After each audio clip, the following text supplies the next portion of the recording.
नमस्कार भक्तजनों, स्वागत है आपका आपके अपने YouTube channel the devotional speaker में। आइए आज हम करवा चौथ व्रत कथा को सुनते हैं। कार्तिक मास के कृष्ण पक्ष की चंद्रोदय व्यापिनी चतुर्थी के दिन करवा चौथ का व्रत किया जाता है। इस साल यह व्रत 1 नवंबर को रखा जाएगा। पति की दीर्घायु एवं अखंड सौभाग्य के लिए इस दिन भालचंद्र गणेश जी की अर्चना की जाती है। करवा चौथ में गणेश चतुर्थी के व्रत की तरह दिन भर उपवास रखकर रात में चंद्रमा को अर्घ देने के बाद ही भोजन या फलाहार का विधान है।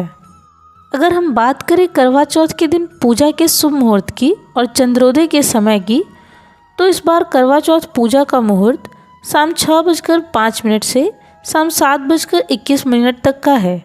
वहीं करवा चौथ व्रत का समय सुबह 6:39 से रात 8:59 तक रहेगा। इसके अलावा चंद्रोदय का समय रात्रि 8:59 का है। आइए अब हम करवा चौथ व्रत कथा को सुनते हैं।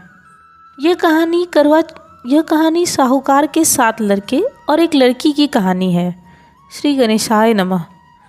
एक साहूकार के 7 लड़के और एक लड़की थी।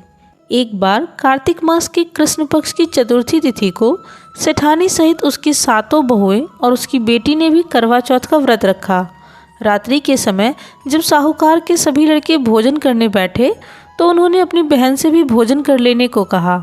इस पर बहन ने कहा, भाई अभी चांद नहीं निकला है, चांद के निकलने पर उसे अर्घ देकर ही मैं आज भोजन करूंगी। साहूकार के बेटे अपनी बहन से बहुत प्रेम करते थे।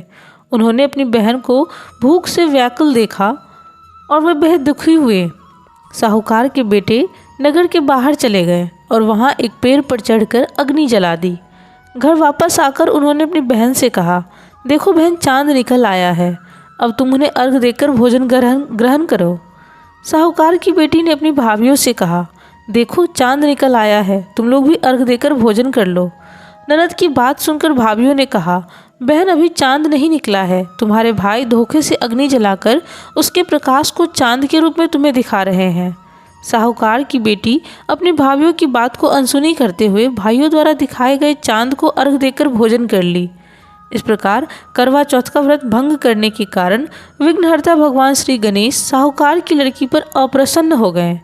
गणेश जी की अप्रसन्नता के कारण उस लड़की का पति बीमार पड़ गया और घर में बचा हुआ सारा धन उसकी बीमारी में लग गया। साहूकार की बेटी को जब अपने किए हुए दोषों का पता लगा तो उसे बहुत पश्चाताप हुआ। उसने गणेश जी से क्षमा प्रार्थना की और फिर से विधि विधान पूर्वक चतुर्थी का व्रत करना शुरू कर दिया। उसने उपस्थित सभी लोगों को श्रद्धानुसार आदर किया और तदुपरांत उनसे आशीर्वाद ग्रहण किया। इस प्रकार उस लड़की की श्रद्धा भक्ति को देखकर एकदंत भगवान गणेश जी उस पर प्रसन्न हो गए और उसके पति को जीवन दान प्रदान किया।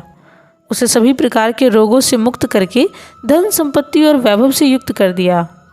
बोलिए करवा चौथ माता की जय।